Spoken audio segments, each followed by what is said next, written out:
저는 20살 청소부의 딸. 그날 회사 사람들은 절 그냥 애라고 불렀죠. 하지만 금고가 당장 열리지 않으면 그 회사는 당장 파산하는 상황이었어요. 제가 그래서였을까요? 열어볼게요. CEO가 저에게 돌아서며 말했습니다. 네가 이걸 열 수 있다고? 그때 저는 알았어요. 제가 오늘이 제 열어볼게요. 인생이 바뀌는 날이라는 걸. 사연 시작 전에 구독과 좋아요 눌러주시고요. 지금 어디에서 보고 계신지 댓글로 남겨주세요. 한 분 한 분께 따뜻하게 인사드리고 싶습니다. 새벽 3시 47분 노바로직 본관 지하 1층 복도에서 저는 처음으로 그 냄새를 맡았습니다. 금속이 과열될 때 나는 특유의 매캐한 냄새, 마치 오래된 기계가 비명을 지르는 것 같은 그런 냄새였죠. 청소 카트를 밀던 손이 저도 모르게 멈췄고 저는 본능적으로 서버실 방향으로 고개를 돌렸습니다. 형광등 불빛만 희미하게 깜빡이는 텅 빈 복도에서 두꺼운 철문 너머로 새어나오는 그 냄새는 분명 정상적인 것이 아니었어요. 저는 20살 이 회사에서 야간 청소 보조로 일한 지 8개월이 넘었지만 서버실 안쪽까지 들어가 본 적은 단 한 번도 없었습니다. 그건 제 영역이 아니었으니까요. 하지만 어릴 때부터 버려진 라디오와 고장, 난 컴퓨터를 주워다 뜯고 조립하면서 자란 저는 기계가 내는 소리와 냄새에 누구보다 민감했어요. 지금 서버실 안에서 나는 이 냄새는 단순한 먼지 타는 냄새가 아니었습니다. 냉각 장치가 제 기능을 못하고 있거나 아니면 그보다 더 심각한 무언가가 진행되고 있다는 신호였죠. 저는 카트를 복도 한쪽에 세워두고 서버실 문 앞으로 다가갔습니다. 문 옆에 달린 작은 유리창으로 안을 들여다보니 서버 장비들이 줄지어 서 있는 방 안쪽에서 붉은 경고등이 미친 듯이 깜빡이고 있었어요. 한두 개가 아니었습니다. 메인 서버로 보이는 커다란 장비 전체가 붉게 물들어 있었고 그 사이로 파란 불빛이 힘겹게 전멸하고 있었죠. 윙윙거리는 냉각팬 소리 사이로 규칙적이지 않은 경고음이 삐삐삐 울려 퍼졌는데 마치 누군가 숨을 헐떡이는 것처럼 기계가 고통스러워하는 소리였습니다. 심장이 빠르게 뛰기 시작했어요. 이 시간에 2층에는 저 말고 아무도 없었습니다. 보안 요원들은 1층 로비에 있었고 야간 근무자들은 대부분 3층 이상에서 일했으며 서버실 담당 기술자는 당연히 퇴근한 지 오래였죠. 저는 문 옆에 있는 내선 전화 버튼을 눌러 보안실에 연락을 시도했지만 한 번, 두 번, 세 번을 눌러도 돌아오는 건 정적뿐이었습니다. 새벽 시간이라 보안 요원들이 졸고 있는 건지 아니면 순찰을 돌고 있는 건지 알 수 없었어요. 다시 유리창으로 안을 들여다봤습니다. 상황은 점점 더 나빠지고 있었어요. 아까까지만 해도 간헐적으로 울리던 경고음이 이제는 거의 연속적으로 이어지고 있었고 붉은 경고등의 전멸 속도도 훨씬 빨라져 있었죠. 그리고 가장 걱정스러운 건 메인 서버의 파란 불빛들이 하나씩 꺼지고 있다는 거였습니다. 마치 생명이 조금씩 빠져나가듯 왼쪽 끝에서부터 차례로 불이 사라지고 있었어요. 저는 그 광경을 보면서 온몸에 소름이 돋는 걸 느꼈습니다. 노바로직이 어떤 회사인지 저도 대충은 알고 있었어요. 미국 동부에서 손꼽히는 정보기술 기업이었고 이 서버실 하나에 수백 개 기업의 데이터가 저장되어 있다고 들었습니다. 만약 여기서 큰 사고가 난다면 그 피해는 상상할 수도 없을 거였죠. 하지만 저는 청소부였습니다.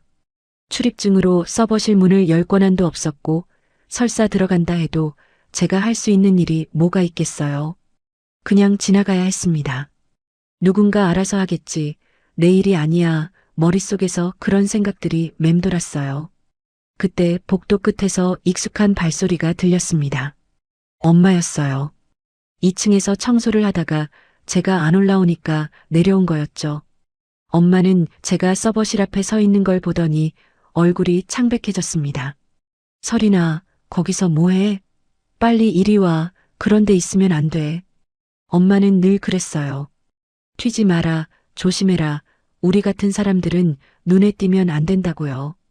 한국에서 미국으로 건너온 지 20년이 넘었지만 엄마는 여전히 그렇게 살았습니다. 저도 그 말이 틀리지 않다는 걸 알았어요.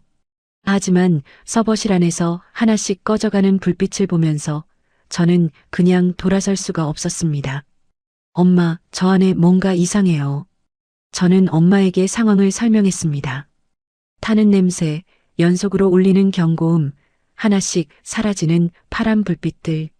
엄마는 제 말을 듣더니 깊은 한숨을 내쉬었어요.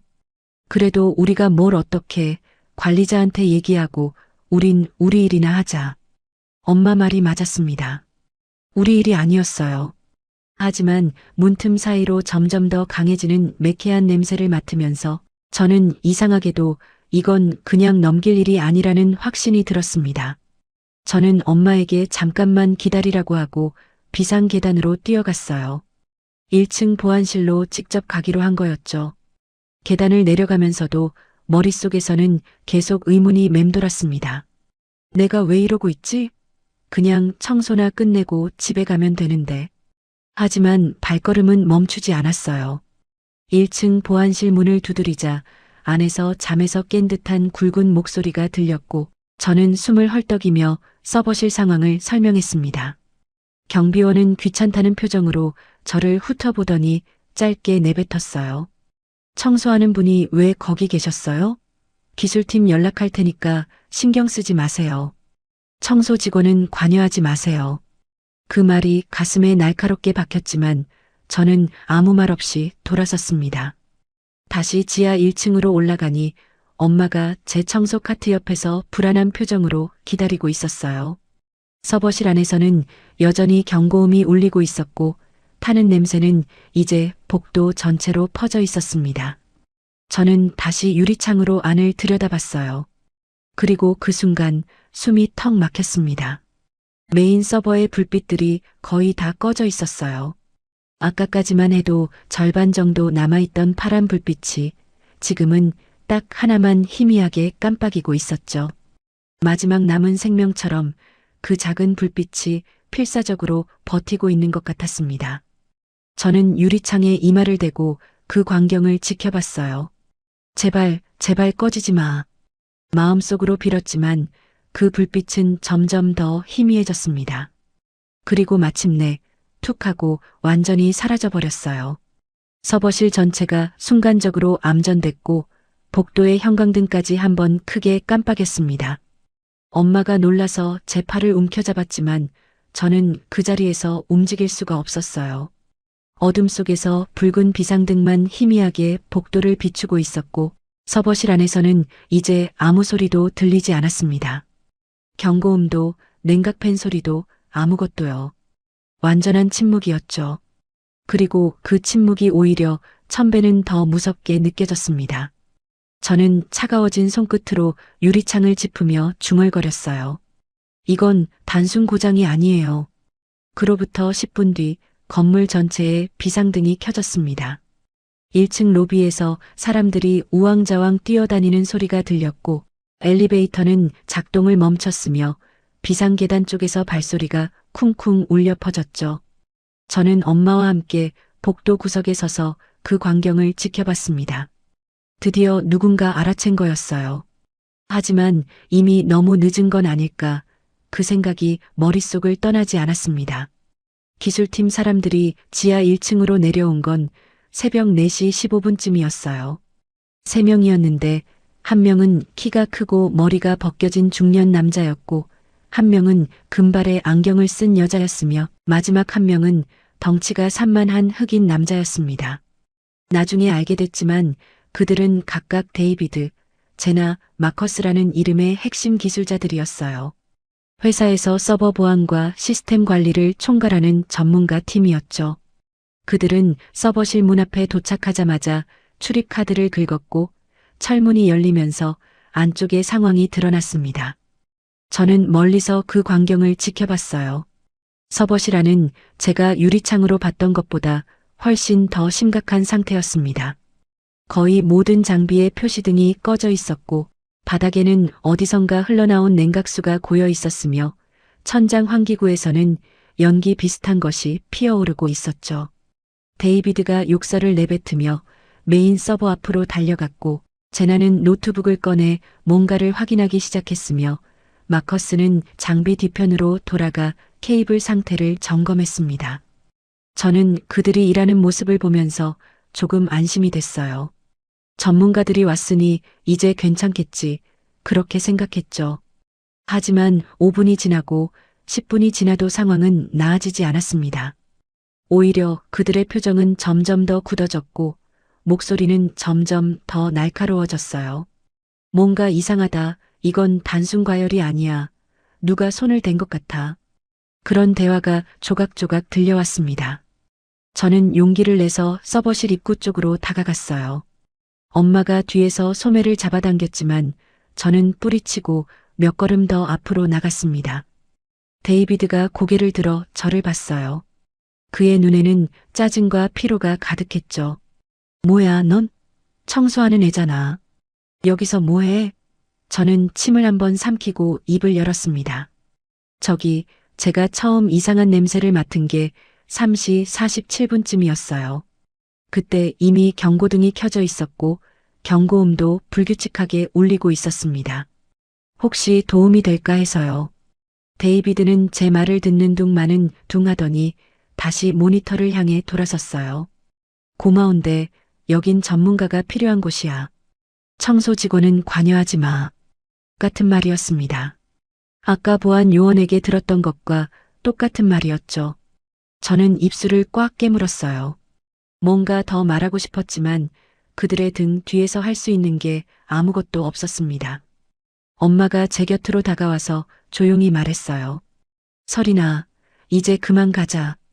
우리가 여기 있으면 방해만 돼. 엄마 말이 맞았습니다. 저는 고개를 끄덕이고 돌아서려 했어요. 그런데 바로 그 순간 서버실 안에서 제나의 목소리가 들렸습니다. 잠깐, 이거 봐. 온도 로그가 이상해. 3시 30분부터 비정상적으로 올라가기 시작했는데 패턴이 너무 규칙적이야. 이건 자연적인 과열이 아니야. 저는 멈칫했습니다. 3시 30분이면 제가 지하 1층에 내려오기 전이었어요. 그때부터 이미 뭔가 진행되고 있었다는 뜻이었죠. 데이비드가 제나 옆으로 가서 노트북 화면을 들여다봤고 마커스도 케이블 점검을 멈추고 다가왔습니다. 세 사람의 표정이 동시에 굳어졌어요. 이건 뭐야? 누가 의도적으로 냉각 시스템을 차단한 거 아니야? 데이비드의 목소리가 떨리고 있었습니다. 저는 다시 서버실 쪽으로 고개를 돌렸어요. 전문가들도 모르는 뭔가가 있었던 거였습니다. 단순한 고장이 아니라 누군가 일부러 이 상황을 만들었다는 뜻이었죠. 가슴이 철렁 내려앉았습니다. 이 회사에 적이 있다는 건가? 왜? 무슨 이유로? 머릿속이 복잡해졌지만 저는 여전히 아무것도 할 수 없는 청소부일 뿐이었어요. 엄마가 다시 제 손을 잡아당겼습니다. 설인아, 제발 가자. 이건 우리가 끼어들 일이 아니야. 저는 고개를 끄덕이고 엄마를 따라 복도 끝으로 걸어갔어요. 청소 카트를 밀면서도 자꾸만 뒤를 돌아봤습니다. 서버실에서는 여전히 전문가들의 다급한 목소리가 들려왔고 붉은 비상등이 복도 전체를 물들이고 있었죠. 비상계단을 통해 2층으로 올라가는데 갑자기 건물 전체가 짧게 흔들렸습니다. 저와 엄마는 동시에 난간을 붙잡았어요. 지진인가? 아니, 지진이 아니었습니다. 바닥에서 올라오는 진동은 규칙적이었고 마치 거대한 기계가 숨을 헐떡이는 것 같은 느낌이었죠. 엄마의 얼굴이 새하얘졌어요. 설인아, 이게 무슨 소리야? 저도 몰랐습니다. 하지만 본능적으로 느꼈어요. 뭔가 훨씬 더 큰 일이 벌어지려 하고 있다는 걸요. 2층 복도에 도착했을 때 저는 창문 너머로 주차장을 내려다봤습니다. 새벽인데도 차들이 하나둘씩 들어오고 있었어요. 비상 연락을 받고 출근하는 직원들인 것 같았죠. 그 중에는 검은색 고급 세단도 있었는데 나중에 알게 됐지만 그건 헤일 대표님의 차였습니다. 노바로직의 최고 경영자, 회사의 모든 결정을 내리는 사람이 새벽 4시 반에 긴급 출근을 한 거였어요. 상황이 얼마나 심각한지 그제야 실감이 났습니다. 엄마와 저는 2층 휴게실 구석에 앉아서 상황을 지켜봤어요. 밖에서 발소리가 끊임없이 오갔고 사람들의 목소리가 점점 높아졌으며 가끔씩 누군가 욕설을 내뱉는 소리도 들렸습니다. 저는 휴대폰을 꺼내 시간을 확인했어요. 4시 52분. 제가 처음 타는 냄새를 맡은 지 1시간이 넘었는데 상황은 전혀 나아지지 않은 것 같았습니다. 그때 휴게실 문이 벌컥 열리면서 마커스가 들어왔어요. 그는 저희를 보더니 잠깐 멈칫했지만 곧 커피 머신 쪽으로 걸어갔습니다. 손이 심하게 떨리고 있었어요. 저는 용기를 내서 물었습니다. 저기, 상황이 어떻게 됐어요? 마커스는 커피를 뽑으면서 짧게 대답했죠. 최악이야. 메인 서버가 완전히 죽었어. 백업 시스템도 작동 안 하고. 이러다 회사 망하는 거 아닌지 모르겠네. 저는 그 말에 숨이 턱 막혔습니다. 회사가 망한다고요? 노바로직이? 미국 동부에서 손꼽히는 대기업이 이렇게 한순간에 무너질 수도 있는 건가요? 마커스는 커피를 한 모금 마시더니 휴게실을 나갔고 저는 멍하니 그 뒷모습을 바라봤습니다. 엄마가 제 손을 꽉 잡았어요. 설이나 괜찮아. 우리는 그냥 청소하는 사람들이야. 회사가 어떻게 되든 우리 일만 잘하면 돼. 엄마는 그렇게 말했지만 목소리가 떨리고 있었습니다. 엄마도 알고 있었던 거예요. 회사가 망하면 우리도 일자리를 잃는다는 걸요. 저는 엄마 손을 꽉 잡아주며 말했습니다. 괜찮을 거야, 엄마. 분명 방법이 있을 거야. 하지만 솔직히 저도 확신이 없었어요. 서버실에서 본 광경, 전문가들의 당황한 표정, 건물을 흔드는 진동. 이 모든 것들이 뭔가 돌이킬 수 없는 일이 벌어지고 있다는 걸 말해주고 있었습니다. 그리고 제 안에서는 이상한 감정이 꿈틀거리고 있었어요. 내가 뭔가 할 수 있지 않을까? 내가 본 것, 내가 느낀 것이 도움이 되지 않을까? 하지만 그건 말도 안 되는 생각이었죠. 저는 그냥 청소부였으니까요. 바로 그때 건물 전체가 다시 한번 크게 흔들렸습니다. 이번에는 아까보다 훨씬 강했어요. 휴게실 탁자 위에 놓인 물컵이 쓰러졌고 엄마가 비명을 질렀으며 복도에서 누군가 뭔가 떨어지는 소리가 들렸습니다. 저는 벌떡 일어나 창문 쪽으로 달려갔어요. 밖에서는 아무 이상이 없어 보였지만 건물 안에서 뭔가 심상치 않은 일이 벌어지고 있다는 건 확실했습니다. 잠깐, 지금 무슨 소리지? 저는 귀를 기울였어요. 멀리서 사이렌 소리가 들렸고 사람들의 외침이 복도 전체에 울려 퍼지고 있었습니다.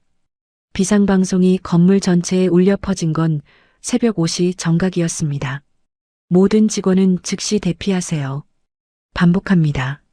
모든 직원은 즉시 대피하세요. 기계적인 여자 목소리가 스피커를 통해 흘러나왔고 복도는 순식간에 아수라장이 됐어요. 사람들이 뛰어다니고 누군가는 소리를 질렀으며 비상등이 미친 듯이 깜빡이고 있었죠. 저는 엄마 손을 꽉 잡고 휴게실 밖으로 나갔습니다. 그런데 이상했어요.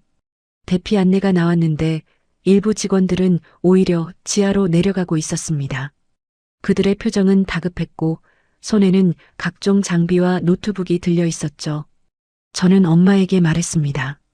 엄마, 먼저 밖으로 나가 있어. 나는 뭐가 어떻게 돌아가는지 좀 보고 올게. 엄마는 제 팔을 붙잡으며 말했어요. 안 돼, 설이나. 같이 나가자. 위험해. 하지만 저는 엄마를 안심시키고 비상 계단 쪽으로 향했습니다.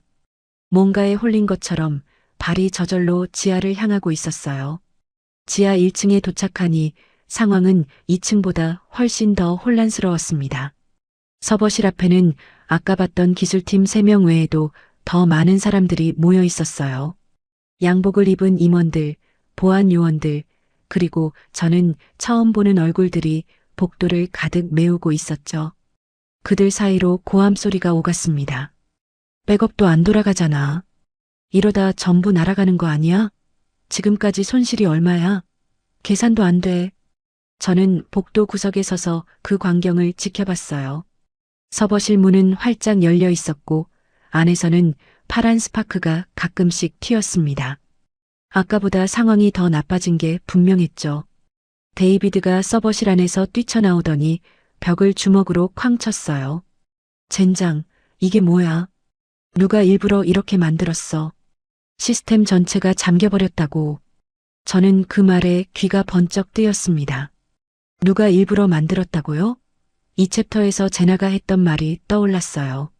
온도 상승 패턴이 너무 규칙적이라고, 자연적인 과열이 아니라고 했었죠. 그때는 그냥 지나쳤는데 이제 보니 이건 정말 누군가의 계획된 공격인 것 같았습니다. 저는 조심스럽게 서버실 쪽으로 다가갔어요. 아무도 저를 신경 쓰지 않았습니다. 다들 너무 바빠서 청소부 한 명이 뭘 하든 관심이 없었죠. 저는 열린 문틈 사이로 안을 들여다봤습니다. 서버 장비들 사이로 케이블이 엉켜 있었고 바닥에는 냉각수와 함께 무언가 검은 액체가 흥건했어요. 천장 패널에서는 작은 금속 조각이 떨어지고 있었고 어딘가에서 치직거리는 소리가 계속 들렸습니다.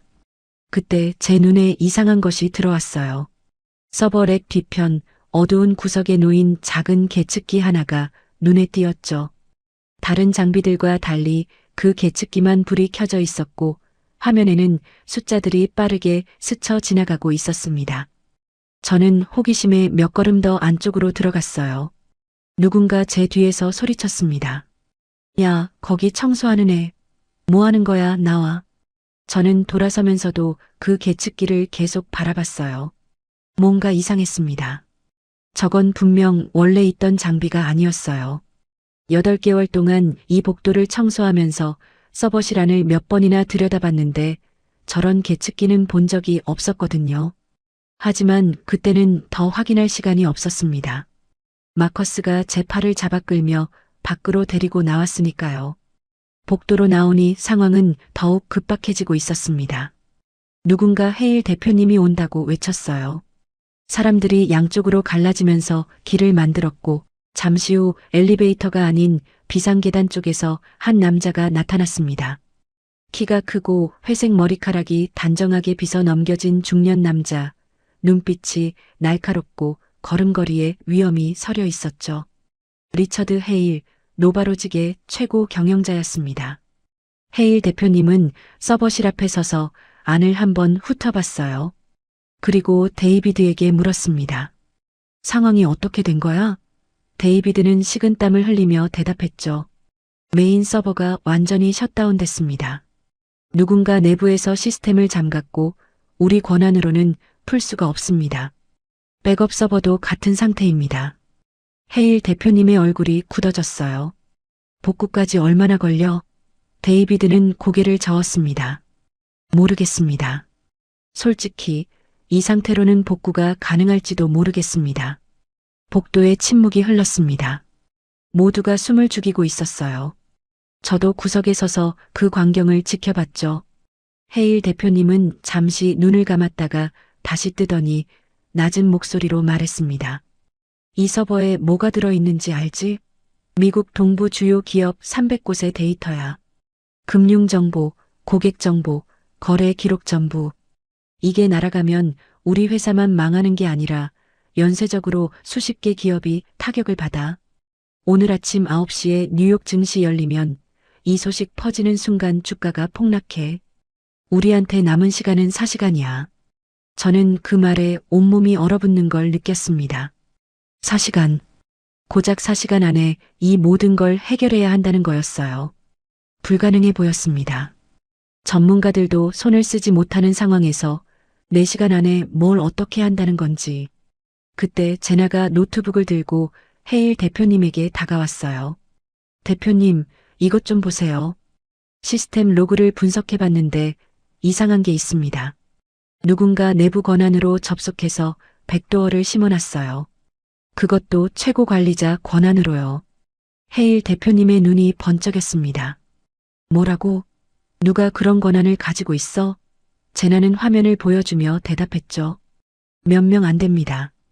대표님, 부사장님, 그리고 기술 총괄 브라이언 부장님.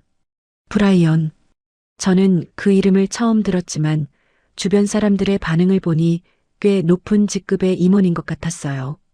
헤일 대표님이 물었습니다. 브라이언은 어디 있어? 마커스가 대답했죠. 연락이 안 됩니다. 집에도 없고 전화도 안 받아요. 복도에 다시 침묵이 흘렀습니다. 모두가 같은 생각을 하고 있는 것 같았어요. 설마 브라이언이? 저는 아까 서버실 안에서 봤던 이상한 계측기가 떠올랐습니다. 혹시 그게 뭔가 관련이 있는 걸까? 하지만 저는 청소부였고 여기 있는 누구도 제 말을 들을 리가 없었죠. 저는 입을 꽉 다물고 상황을 지켜봤습니다. 헤일 대표님이 다시 입을 열었어요. 뭐가 됐든 4시간 안에 해결해야 해. 방법을 찾아. 어떤 수를 써서라도. 그 말에 기술팀 사람들이 다시 서버실 안으로 뛰어들어갔습니다. 하지만 그들의 표정에는 희망보다 절망이 더 짙게 서려 있었어요. 이미 1시간 넘게 시도했는데 아무것도 안 됐으니까요. 저는 복도 구석에 서서 이 모든 상황을 무력하게 지켜보고 있었습니다. 내가 할 수 있는 게 뭐가 있을까? 아무것도 없었어요. 그냥 청소부인 제가 뭘 할 수 있겠어요. 하지만 가슴 한구석에서 뭔가가 꿈틀거리고 있었습니다. 아까 본 계측기, 패턴이 이상하다던 온도 로그, 그리고 어릴 때부터 기계를 다루며 쌓아온 감각. 그것들이 머릿속에서 연결되려 하고 있었어요. 바로 그때 서버실 안에 있던 모니터 하나가 갑자기 저절로 켜졌습니다. 검은 화면에 하얀 글자가 나타났고 복도에 있던 모든 사람이 동시에 그쪽을 바라봤어요. 화면에는 단 한 문장이 떠 있었습니다. 살아서 나갈 생각은 하지 마라. 복도가 얼어붙었습니다. 누군가 비명을 질렀고 헤일 대표님의 얼굴이 새하얗게 질렸어요. 이건 해킹이 아니었습니다. 이건 협박이었어요. 화면에 떠오른 그 문장은 1분도 채 되지 않아 사라졌지만 복도에 남긴 공포는 쉽게 가시지 않았습니다. 사람들이 웅성거리기 시작했고 누군가는 경찰을 불러야 한다고 외쳤으며 또 다른 누군가는 이건 테러라고 소리쳤죠. 헤일 대표님만 침묵을 지키고 있었어요. 그의 눈이 서버실 안쪽을 뚫어지게 응시하고 있었습니다. 데이비드가 떨리는 목소리로 말했어요. 대표님, 외부 보안업체를 불러야 할 것 같습니다. 우리 힘으로는 안 됩니다. 헤일 대표님이 고개를 저었습니다. 시간이 없어. 외부 업체가 오려면 최소 2시간은 걸려. 그때까지 기다릴 여유가 없다고. 제나가 끼어들었어요. 하지만 대표님, 시스템이 완전히 잠겼어요. 우리 권한으로는 아무것도 할 수가 없습니다. 헤일 대표님의 주먹이 부르르 떨렸습니다. 그럼 방법이 없다는 거야? 이대로 손 놓고 망하는 걸 지켜보자고. 복도에 다시 침묵이 흘렀습니다. 아무도 대답하지 못했어요. 저는 구석에 서서 그 광경을 지켜보고 있었습니다. 가슴이 답답하게 조여왔어요. 이 사람들, 이렇게 뛰어난 전문가들이 이렇게 무력하게 무너지는 걸 보니까요. 그리고 그 순간 제 머릿속에서 뭔가가 반짝였습니다. 아까 서버실 안에서 본 그 계측기, 분명히 원래 있던 장비가 아니었어요. 누군가 최근에 설치한 거였죠. 만약 그게 이 모든 문제의 원인이라면? 만약 그걸 제거하면 시스템이 풀리는 거라면? 어릴 때부터 저는 기계를 만지는 걸 좋아했습니다. 고장난 물건을 뜯어서 다시 조립하고 작동 원리를 파악하고 문제를 찾아내는 것. 그게 제 유일한 재능이었어요. 대학에서 컴퓨터 공학을 전공한 것도 그 때문이었죠. 물론 청소 일을 하느라 수업을 자주 빠져서 성적이 좋지는 않았지만 기계에 대한 감각만큼은 누구에게도 지지 않는다고 자부했습니다.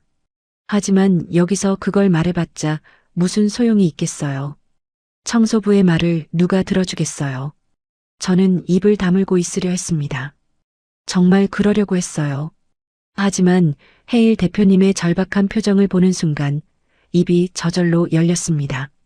저기요. 목소리가 너무 작아서 아무도 듣지 못했어요. 저는 한 발 앞으로 나서며 다시 말했습니다. 저기요, 저 한번 봐도 될까요? 복도에 있던 모든 시선이 저에게 쏟아졌습니다. 데이비드가 황당하다는 표정으로 저를 바라봤어요. 뭐, 청소하는 애가 뭘 어떻게 본다고? 제나도 눈살을 찌푸렸고 마커스는 어이없다는 듯 코웃음을 쳤습니다. 저는 그들의 시선을 온몸으로 느끼면서도 물러서지 않았어요. 아까 서버실 안에서 이상한 계측기를 봤어요. 렉 뒤편에 숨겨져 있었는데 원래 있던 장비가 아닌 것 같았습니다. 혹시 그게 문제의 원인일 수도 있지 않을까요?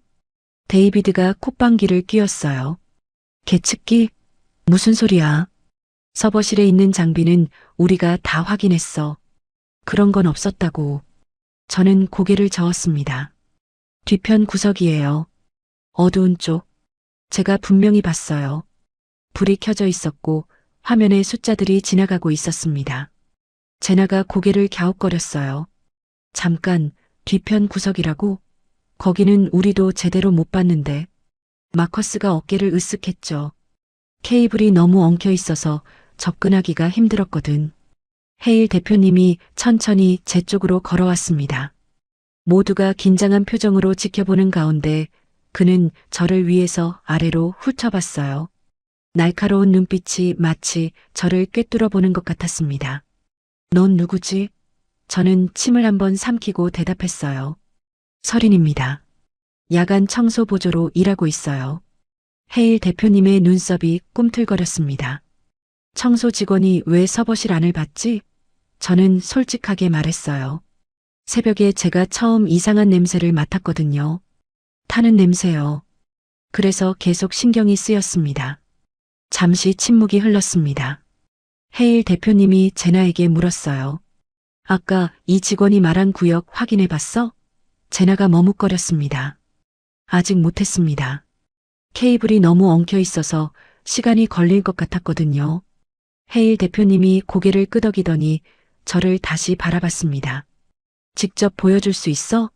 저는 심장이 쿵쿵 뛰는 걸 느끼면서 대답했어요. 네, 할 수 있습니다. 복도에 있던 사람들이 웅성거리기 시작했습니다. 대표님, 설마 저 애한테 맡기시려는 건 아니죠? 청소부가 뭘 알겠어요. 시간 낭비입니다. 데이비드가 강하게 반대했어요. 하지만 헤일 대표님은 손을 들어 그를 제지했습니다. 지금 우리한테 남은 시간이 3시간도 안 돼. 다른 방법이 있어? 아무도 대답하지 못했습니다. 헤일 대표님이 저에게 말했어요. 좋아, 서린 씨. 가서 보여줘. 저는 고개를 끄덕이고 서버실 안으로 들어갔습니다. 뒤에서 데이비드와 제나, 마커스가 따라왔어요. 그들의 시선이 제 등에 꽂히는 게 느껴졌지만 저는 신경 쓰지 않으려 했습니다.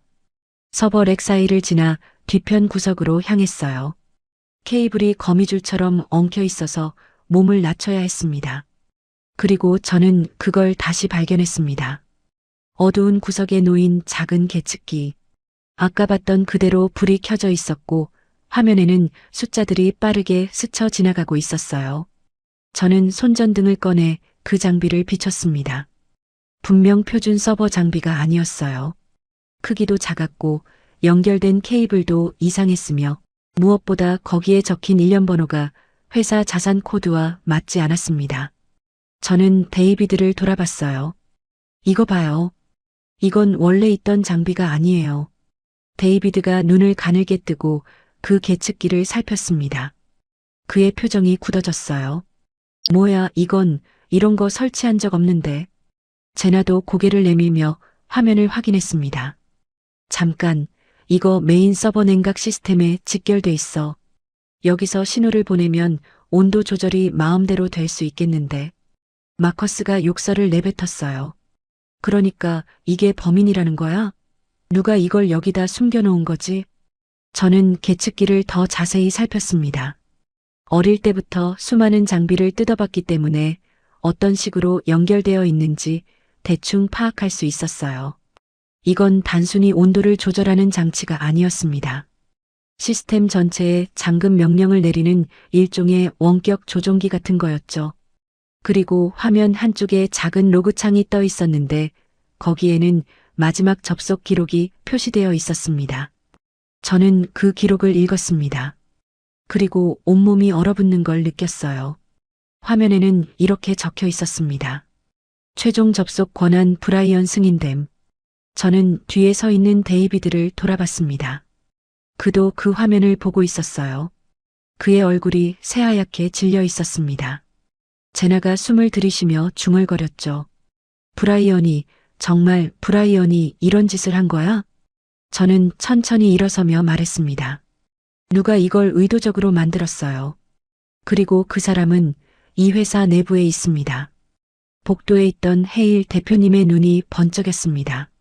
그리고 저는 그의 시선이 서버실 밖 어딘가를 향하는 걸 봤어요. 마치 보이지 않는 적을 찾는 것처럼요. 브라이언의 이름이 밝혀진 뒤로 서버실은 순식간에 전쟁터가 됐습니다.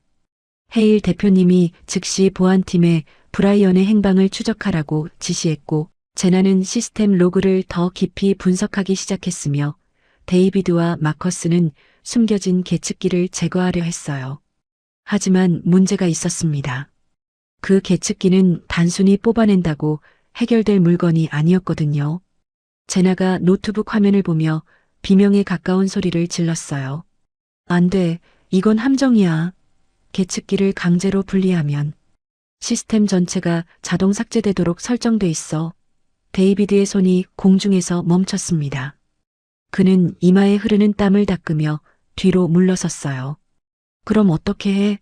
그냥 놔두자고. 제나가 고개를 저었습니다. 놔둬도 안 돼. 지금 이 계측기가 서버 온도를 계속 올리고 있어. 30분 안에 과열로 하드웨어 자체가 녹아내릴 거야. 저는 그 대화를 들으며 가슴이 철렁 내려앉았습니다. 30분. 그게 우리에게 남은 시간이었어요. 뽑아도 안 되고 놔둬도 안 되는 상황. 완벽한 함정이었죠. 브라이언이라는 사람이 얼마나 치밀하게 이 모든 걸 계획했는지 새삼소름이 돋았습니다. 헤일 대표님이 데이비드에게 물었어요. 다른 방법은 없어? 시스템을 우회해서 접근하는 건? 데이비드가 한숨을 쉬며 대답했습니다. 이론적으로는 가능해요. 하지만 브라이언이 모든 우회 경로를 막아뒀습니다. 최고 관리자 권한이 필요한데 그 권한은 지금 브라이언 코드로 잠겨 있어요. 우리가 가진 권한으로는 절대 뚫을 수 없습니다. 절대 뚫을 수 없다. 그 말이 복도에 무겁게 가라앉았습니다. 전문가들이 포기하는 순간이었어요. 저는 그 광경을 보면서 이상하게도 더 집중하게 됐습니다. 어릴 때 동네 폐품 수거장에서 주워온 고장난 라디오를 고칠 때도 이랬거든요. 모두가 버린 물건, 고칠 수 없다고 판단한 것들. 저는 그런 것들을 좋아했습니다. 왜냐하면 정말로 고칠 수 없는 건 세상에 거의 없으니까요. 대부분은 그냥 방법을 못 찾았을 뿐이에요. 저는 다시 그 계측기 앞에 쭈그려 앉았습니다. 데이비드가 뭐 하는 거야, 만지지 말라니까 하고 소리쳤지만 저는 무시했어요. 만지지 않았거든요. 그냥 자세히 들여다봤습니다. 계측기에 연결된 케이블들, 그 케이블들이 어디로 이어지는지, 어떤 순서로 신호가 전달되는지, 어릴 때부터 수백 개의 기계를 뜯어보며 익힌 감각이 작동하기 시작했어요. 그리고 저는 뭔가를 발견했습니다. 계측기 뒤편에 연결된 케이블 중 하나가 표준 연결 방식이 아니었어요. 아까 숨겨진 계측기를 처음 봤을 때부터 뭔가 이상하다고 느꼈는데 바로 이거였습니다. 이 케이블은 메인 시스템으로 직접 가는 게 아니라 중간에 한번 거쳐가고 있었어요. 마치 우편물을 보낼 때 직배가 아니라 다른 지역을 경유해서 가는 것처럼요. 저는 제나에게 물었습니다. 저기요, 이 케이블이 어디로 연결되는지 알 수 있어요? 제나가 짜증스러운 표정으로 다가왔지만 제가 가리키는 곳을 보더니 눈이 커졌어요. 잠깐, 이건 뭐지? 이 경로는 우리 시스템 도면에 없는데. 데이비드도 고개를 내밀었습니다. 뭐라고? 없다고? 제나가 노트북을 두드리며 확인했어요. 진짜야. 공식 도면에는 이 경로가 아예 없어. 누군가 몰래 추가한 거야. 저는 그 말에 희미한 희망을 느꼈습니다. 브라이언이 모든 우회 경로를 막았다고 했잖아요. 하지만 이건 공식 경로가 아니에요. 브라이언이 직접 만든 비밀 통로인 거죠. 그렇다면 이 경로를 역으로 이용하면 어떨까요? 저는 제나에게 말했습니다. 이 케이블을 따라가면 브라이언이 시스템에 접근한 원래 경로가 나올 거예요. 거기를 통해서 우회할 수 있지 않을까요? 제나의 표정이 미묘하게 변했습니다. 처음에는 황당하다는 듯 했지만 점점 진지해지더니 고개를 끄덕였어요. 이론적으로는 말이 돼. 브라이언이 자기가 만든 백도어를 막지는 않았을 테니까. 하지만 문제는 이 경로가 어디로 이어지는지 모른다는 거야. 잘못 건드리면 상황이 더 나빠질 수도 있어. 저는 그 케이블을 따라 시선을 움직였습니다. 케이블은 서버렉 뒤를 지나 벽 쪽으로 사라지고 있었어요. 저는 일어서서 케이블이 향하는 방향으로 걸어갔습니다. 서버렉 사이 좁은 공간을 빠져나가 벽 쪽에 도착하니 환기구 아래에 작은 패널이 있었어요. 보통 때는 절대 눈에 띄지 않을 위치였죠. 저는 패널을 열었습니다. 안에는 또 다른 장비가 숨겨져 있었어요. 이번에는 계측기가 아니라 작은 중계기 같은 것이었습니다. 데이비드가 뒤따라와서 그걸 보더니 입을 벌렸어요. 세상에, 여기 이런 게 있었어? 저는 중계기를 살펴봤습니다. 여기로 신호가 들어와서 메인 시스템으로 전달되는 구조였어요. 그리고 중계기 옆면에는 작은 스위치가 달려 있었습니다. 수동 전환용 스위치. 브라이언이 비상시에 자기가 직접 조작하려고 만들어둔 것 같았어요. 저는 그 스위치를 가만히 바라봤습니다. 이걸 전환하면 신호 경로가 바뀌겠죠. 자동 삭제 명령이 계측기 대신 다른 곳으로 갈 수도 있어요. 물론 확신할 수는 없었습니다. 잘못되면 모든 게 끝날 수도 있었죠. 하지만 가만히 있으면 어차피 30분 안에 끝나는 거였습니다. 제가 결정을 내리기 전에 제나가 물었어요. 뭘 하려는 거야? 저는 솔직하게 대답했습니다. 이 스위치를 전환해서 신호 경로를 바꾸려고요. 그러면 자동 삭제 명령이 무력화될 수도 있어요. 데이비드가 고개를 저었습니다. 너무 위험해. 확신도 없이 건드리면 안 돼. 저는 그를 똑바로 바라봤어요. 그럼 다른 방법이 있어요? 데이비드는 대답하지 못했습니다. 헤일 대표님이 뒤에서 말했어요. 언제부터 거기 계셨는지 몰랐는데 그는 저희 대화를 다 듣고 있었던 것 같았습니다. 서린 씨, 할 수 있어? 저는 잠시 망설였습니다. 할 수 있냐고요? 솔직히 몰랐어요. 하지만 이상하게도 손이 떨리지 않았습니다. 어릴 때 수백 번 해봤던 것처럼 기계 앞에 서면 모든 게 명확해지는 느낌이었죠. 해볼게요. 저는 그렇게 대답하고 스위치에 손을 올렸습니다. 딸깍. 스위치가 전환되는 소리가 고요한 서버실에 울렸습니다. 1초, 2초, 3초. 아무 일도 일어나지 않았어요. 데이비드가 숨을 죽이고 있었고 제나는 노트북 화면을 뚫어지게 쳐다보고 있었습니다. 그리고 5초가 지났을 때 제나가 소리쳤어요. 됐어. 자동 삭제 명령이 무력화됐어. 저는 그 말에 온몸에 힘이 빠지는 걸 느꼈습니다. 다리가 풀려서 주저앉을 뻔했어요. 하지만 기뻐할 시간이 없었습니다. 제나가 다급하게 말했거든요. 잠깐, 이건 뭐야? 화면에 새로운 로그가 떴어. 저는 일어나서 그녀의 노트북을 봤습니다. 화면에는 숨겨진 파일 목록이 떠 있었어요. 브라이언이 자기 접속 경로에 남긴 기록들이었죠. 그리고 그 목록 맨 아래에는 이런 문구가 있었습니다. 최종 접속 브라이언 승인됨. 외부 연결 동유럽 서버. 저는 그 문구를 보고 숨이 멎는 것 같았습니다. 외부 연결이라고요? 그러니까 브라이언 혼자 한 게 아니라 외부에 공범이 있다는 거였어요. 헤일 대표님의 얼굴이 돌처럼 굳어졌습니다. 그리고 바로 그 순간 서버실 천장의 스피커에서 날카로운 경고음이 울려 퍼졌습니다. 경고음과 함께 서버실 전체 모니터가 동시에 빨갛게 변했습니다.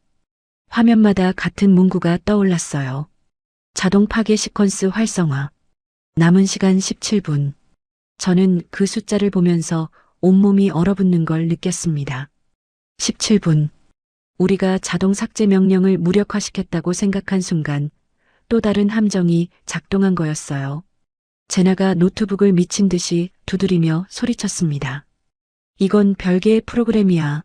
아까 그건 데이터 삭제였고, 이건 하드웨어 파괴야. 데이비드가 욕설을 내뱉었어요.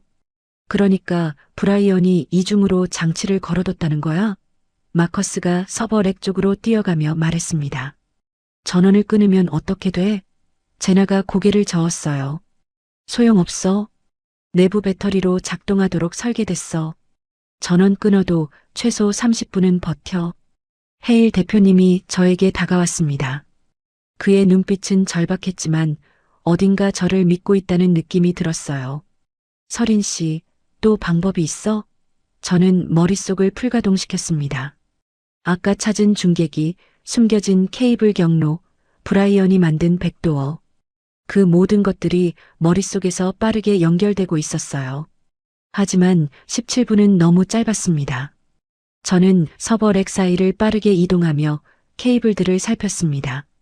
자동 파괴 프로그램이 어디서 신호를 받는지 찾아야 했어요. 제나가 옆에서 말했습니다. 이 프로그램은 메인 서버에서 직접 실행돼. 외부에서 멈출 방법이 없어. 저는 그 말을 들으며도 손을 멈추지 않았습니다. 외부에서 안 되면 내부에서 해야죠. 메인 서버에 직접 접근해서 프로그램을 중단시키면 돼요. 데이비드가 콧웃음을 쳤어요. 그게 되면 우리가 벌써 했지. 관리자 권한이 없다니까. 저는 고개를 저었습니다. 소프트웨어로 안 되면 하드웨어로 해야죠. 프로그램이 실행되는 물리적 회로를 직접 차단하면 돼요. 제나의 눈이 커졌습니다. 그건 말도 안 돼. 서버 구조를 완벽하게 알아야 하고 잘못 건드리면 즉시 폭발할 수도 있어. 저는 그녀를 똑바로 바라봤어요. 그래서 제가 할게요. 남은 시간 14분. 저는 메인 서버 패널을 열었습니다. 안에는 수백 개의 케이블과 회로판이 복잡하게 얽혀 있었어요. 보통 사람이라면 어디서부터 시작해야 할지 감도 못 잡았을 겁니다. 하지만 저는 달랐어요. 어릴 때부터 이런 것들을 봐왔으니까요. 고장난 컴퓨터, 버려진 서버 부품, 폐품 수거장에서 주워온 온갖 전자제품들. 그것들을 뜯고 조립하면서 저는 기계의 언어를 배웠습니다. 저는 회로판을 하나씩 살폈습니다. 자동 파괴 프로그램이 실행되려면 특정 회로에 전기 신호가 전달되어야 해요. 그 회로를 찾아서 물리적으로 끊으면 프로그램은 멈춥니다. 문제는 수백 개의 회로 중에서 정확히 어느 것인지 찾는 거였죠. 남은 시간 11분. 땀이 이마를 타고 흘러내렸지만 닦을 여유도 없었습니다. 저는 회로판의 패턴을 읽어나갔어요. 여기는 데이터 전송용, 여기는 냉각 시스템용, 여기는 전원 관리용. 하나씩 제외해 나가면서 범위를 좁혔습니다.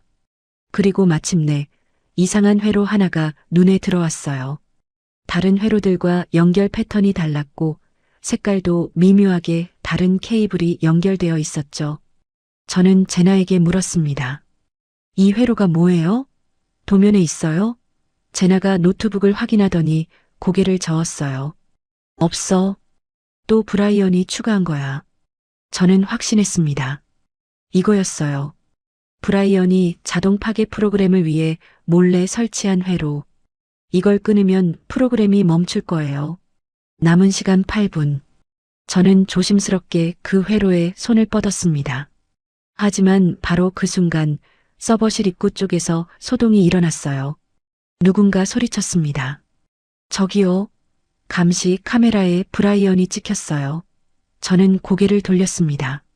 마커스가 태블릿 화면을 들고 있었고 거기에는 건물 지하 주차장의 감시 영상이 떠 있었어요. 화면 속에서 한 남자가 빠른 걸음으로 차를 향해 가고 있었습니다. 브라이언이었죠. 헤일 대표님이 소리쳤어요. 보안팀, 당장 지하 주차장으로 가. 잡아와. 하지만 저는 그쪽을 신경 쓸 여유가 없었습니다. 브라이언을 잡든 말든 이 프로그램을 멈추지 않으면 아무 소용이 없으니까요. 남은 시간 5분. 저는 다시 회로에 집중했습니다. 손가락으로 케이블을 짚어가며 연결 상태를 확인했어요. 이 케이블을 뽑으면 회로가 끊어지고 프로그램이 멈출 거예요. 하지만 만약 제가 틀렸다면 즉시 폭발할 수도 있었습니다. 손끝이 미세하게 떨렸어요. 데이비드가 뒤에서 말했습니다. 야, 진짜 할 거야? 확신 있어? 저는 대답하지 않았습니다. 확신이요? 솔직히 100%는 아니었어요. 하지만 90%쯤은 됐습니다. 그리고 가만히 있으면 100% 끝나는 거였죠. 저는 케이블을 잡았습니다. 남은 시간 3분. 심장이 미친 듯이 뛰었습니다. 엄마 얼굴이 떠올랐어요. 오늘 아침에 피곤한 표정으로 청소 카트를 밀던 엄마.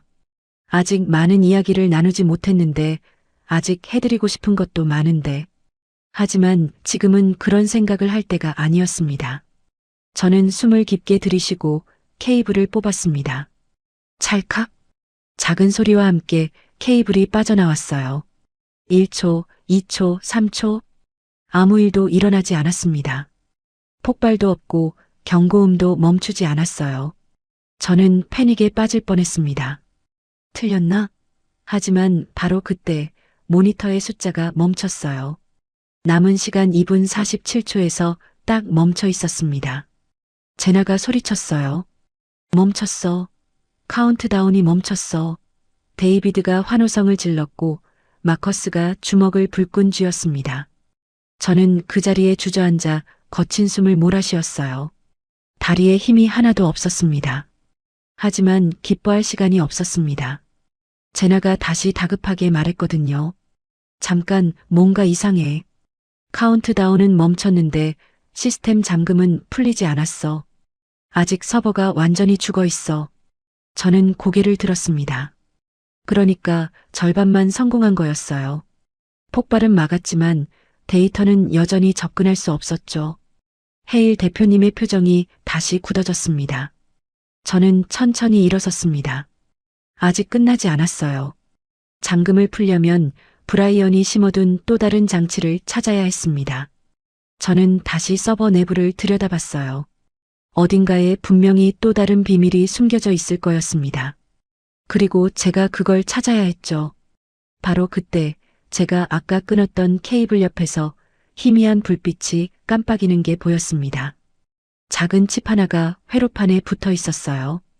브라이언이 마지막으로 심어둔 잠금 장치였습니다. 저는 그 칩에 손을 뻗었어요.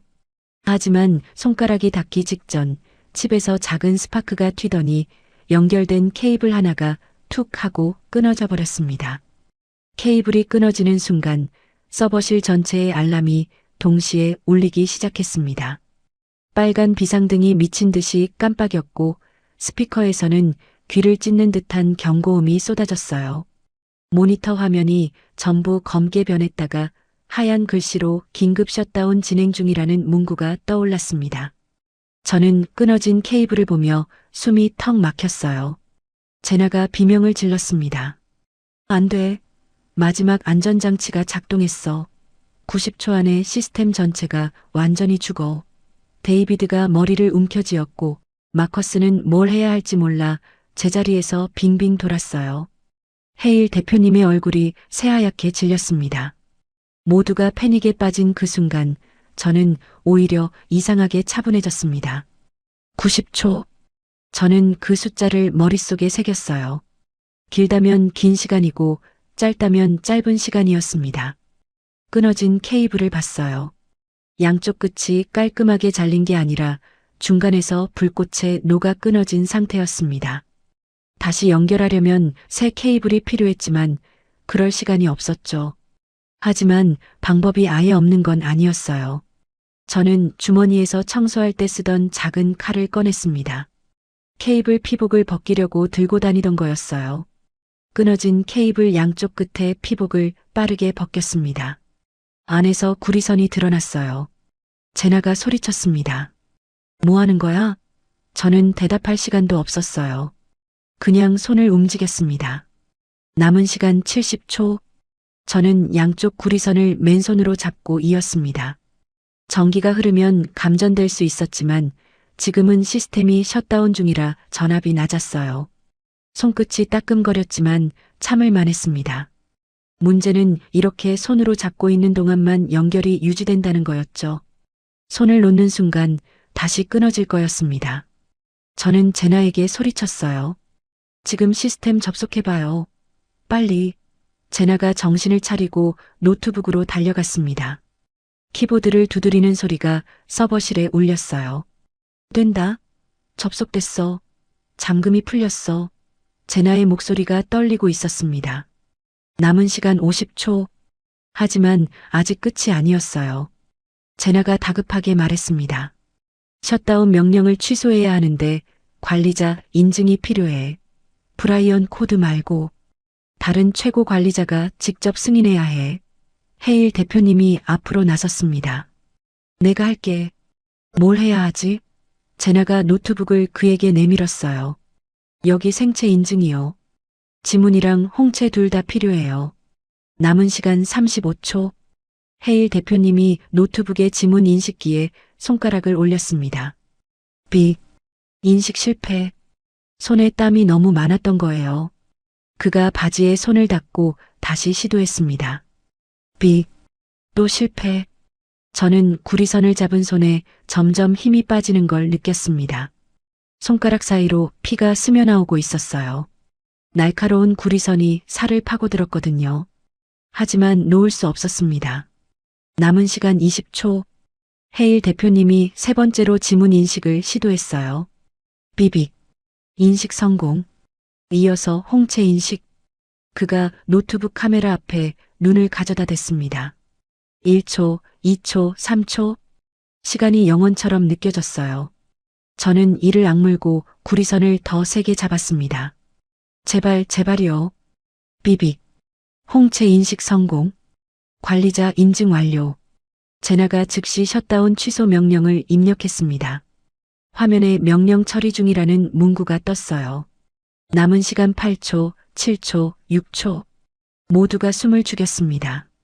5초, 4초, 3초. 그리고 카운트다운이 멈췄습니다. 화면에 시스템 복구 모드 진입이라는 문구가 뜨더니 서버 렉 전체에서 윙하는 소리가 나기 시작했어요. 냉각팬이 돌아가는 소리였습니다. 죽어있던 파란 불빛들이 하나씩 깜빡이기 시작했어요. 맨 왼쪽부터 오른쪽으로 마치 생명이 돌아오는 것처럼 차례로 불이 켜졌습니다. 저는 그제야 손을 놓았습니다. 구리선에서 손을 떼는 순간 손바닥에서 피가 뚝뚝 떨어졌어요. 살이 찢어져 있었지만 아프지 않았습니다. 아드레날린 때문이었을 거예요. 저는 그 자리에 털썩 주저앉았습니다. 다리에 힘이 하나도 없었어요. 제나가 노트북을 확인하며 소리쳤습니다. 됐어. 시스템이 살아났어. 데이터 손실 제로. 데이비드가 환호성을 질렀고 마커스가 저에게 달려와 어깨를 붙잡았어요. 대단해, 진짜 대단해. 저는 멍하니 그를 올려다봤습니다. 방금 무슨 일이 일어난 건지 실감이 나지 않았어요. 헤일 대표님이 천천히 제 앞으로 걸어왔습니다. 그의 눈가가 촉촉하게 젖어 있었어요. 이 차갑고 무서워 보이던 사람이 눈물을 흘리고 있었습니다. 그는 저에게 손을 내밀었어요. 서린 씨, 고마워요. 당신이 회사를 살렸어요. 저는 그 손을 잡았습니다. 피가 묻은 제 손을 그는 전혀 개의치 않고 꽉 쥐어주었어요. 서버실 밖에서 웅성거리는 소리가 들렸습니다. 복구 성공 소식이 퍼진 거였죠. 사람들이 환호하는 소리, 누군가 우는 소리, 서로 껴안는 소리. 저는 그 모든 것을 멍하니 들으며 서버 렉을 바라봤습니다. 파란 불빛들이 안정적으로 빛나고 있었어요. 아까까지만 해도 죽어가던 것들이 지금은 다시 살아서 숨을 쉬고 있었습니다. 그때 서버실 입구에서 익숙한 목소리가 들렸어요. 서린아, 엄마였습니다. 엄마가 복도에서 뛰어오고 있었어요. 아까 제가 2층에서 기다리라고 했는데 결국 내려온 거였죠. 엄마는 제 앞에 멈춰서서 피투성이인 제 손을 보더니 눈물을 쏟았습니다. 서린아, 손이 왜 이래? 저는 엄마를 안아드렸어요. 괜찮아, 엄마. 다 끝났어. 저는 그렇게 말하면서 저도 모르게 눈물이 흘렀습니다. 모든 것이 끝난 건 아침 8시 47분이었습니다. 뉴욕 증시가 열리기 13분 전이었죠. 서버가 완전히 정상화되고 데이터 무결성 검사가 완료되고 모든 시스템이 다시 작동하기 시작했을 때 서버실 앞 복도에서는 사람들이 서로 껴안고 울었어요. 지난 5시간 동안 쌓였던 공포와 절망이 한꺼번에 터져 나오는 것 같았습니다. 저는 휴게실 소파에 앉아 엄마에게 손 치료를 받고 있었어요. 응급 구급상자에서 꺼낸 소독약과 붕대로 엄마가 조심스럽게 상처를 감싸주고 있었죠. 아팠지만 엄마 손길이 따뜻해서 참을만 했습니다. 엄마는 아무 말 없이 제 손을 치료해 주다가 갑자기 고개를 숙이며 울기 시작했어요. 설이나 엄마가 미안해.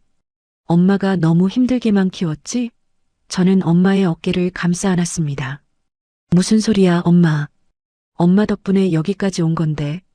엄마는 고개를 저었어요. 내가 똑똑한 거 알았어.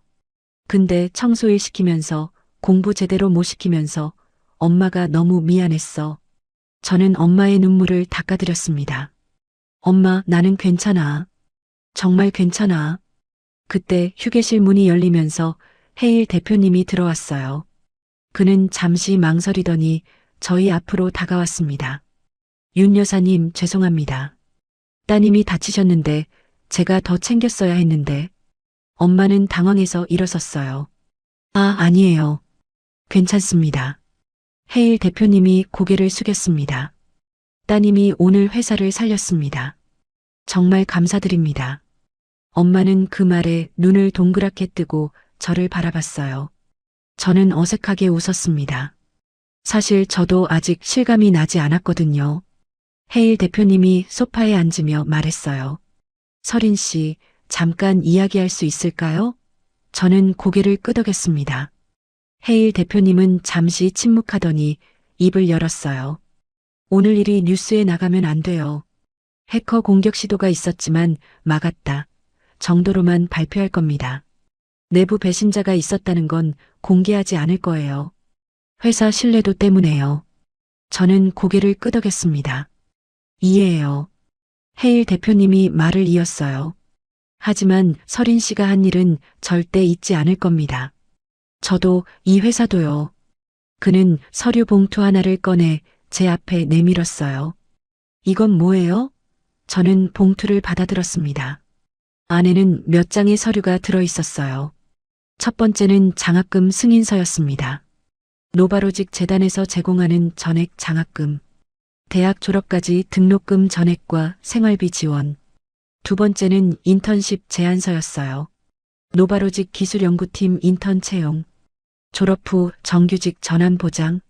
저는 그 서류들을 보면서 손이 떨렸습니다. 이게 진짜인지 믿기지 않았어요. 해일 대표님이 말했습니다. 설인 씨의 재능은 청소 일을 하기엔 너무 아까워요. 물론 청소 일이 나쁘다는 게 아닙니다. 다만 설인 씨에게는 더 큰 무대가 필요하다고 생각해요. 저는 엄마를 바라봤습니다. 엄마의 눈에서 또 눈물이 흘러내리고 있었어요. 하지만 이번에는 슬픈 눈물이 아니었습니다. 저는 해일 대표님에게 물었어요. 브라이언은요? 어떻게 됐어요? 해일 대표님의 표정이 굳어졌습니다. 지하 주차장에서 잡았어요. 경찰에 넘겼습니다. 외부 해커 조직과 결탁해서 회사 데이터를 팔려고 했대요. 돈 때문이었죠. 저는 고개를 끄덕였습니다. 그 사람 때문에 많은 사람이 위험에 빠질 뻔했어요. 해일 대표님이 말했어요. 그래서 설인 씨가 더 대단한 거예요. 혼자서 그 모든 걸 막아냈으니까요. 저는 창밖을 바라봤습니다. 아침 햇살이 건물 유리창에 반사되어 눈이 부셨어요. 불과 몇 시간 전까지만 해도 이 건물 전체가 공포에 휩싸여 있었는데 지금은 평화로운 아침 풍경이 펼쳐져 있었죠. 세상은 아무 일도 없었다는 듯이 돌아가고 있었습니다. 하지만 저에게는 모든 게 달라져 있었어요. 엄마가 제 손을 꽉 잡았습니다. 설이나 엄마가 정말 자랑스러워. 저는 엄마에게 안겼어요. 엄마 냄새가 났습니다. 비누 냄새와 약간의 땀 냄새. 항상 힘들게 일하시느라 나는 냄새였죠. 저는 그 냄새를 맡으며 생각했어요. 이제 엄마를 편하게 해드릴 수 있겠다고. 오후에 집으로 돌아오는 길 저는 버스 창문에 머리를 기대고 지나가는 풍경을 바라봤습니다. 20년을 살아온 이 도시가 오늘따라 다르게 보였어요. 새벽에 청소 카트를 밀던 저는 이제 없었습니다. 물론 앞으로도 힘든 일이 많겠죠. 공부해야 하고, 새로운 환경에 적응해야 하고, 엄마를 돌봐야 하고. 하지만 이제는 할 수 있다는 걸 알았어요. 불가능해 보이는 일도 포기하지 않으면 길이 열린다는 걸요. 집에 도착해서 현관문을 열 때 엄마가 뒤에서 말했어요. 설인아, 오늘 저녁은 엄마가 맛있는 거 해줄게. 저는 웃으며 대답했습니다. 엄마, 오늘은 내가 할게요. 엄마는 쉬세요. 엄마가 눈을 동그랗게 뜨고 저를 바라봤어요. 저는 엄마의 손을 잡았습니다. 그리고 말했죠. 엄마, 이제 우리도 다시 시작할 수 있어. 엄마가 고개를 끄덕이며 미소 지었습니다. 그 미소를 보면서 저는 생각했어요. 새벽에 맡았던 그 타는 냄새가 결국 우리의 인생을 바꿔놓았다고요. 만약 그때 제가 그냥 지나쳤더라면, 아무도 듣지 않는 말을 포기했더라면 지금 이 순간은 없었을 거예요. 어떤 기회는 그렇게 찾아옵니다. 아무도 알아주지 않는 새벽에, 아무도 듣지 않는 목소리로, 아무도 믿지 않는 사람에게. 중요한 건 그 순간을 놓치지 않는 거예요. 저는 부엌으로 들어가 냄비를 꺼냈습니다. 엄마가 좋아하는 된장찌개를 끓이려고요. 창문으로 석양빛이 들어왔고 부엌은 따뜻한 주황색으로 물들었습니다. 평범한 저녁이었지만 저에게는 세상에서 가장 특별한 저녁이었어요. 오늘 이야기가 마음에 남으셨다면 구독과 좋아요로 응원해주세요.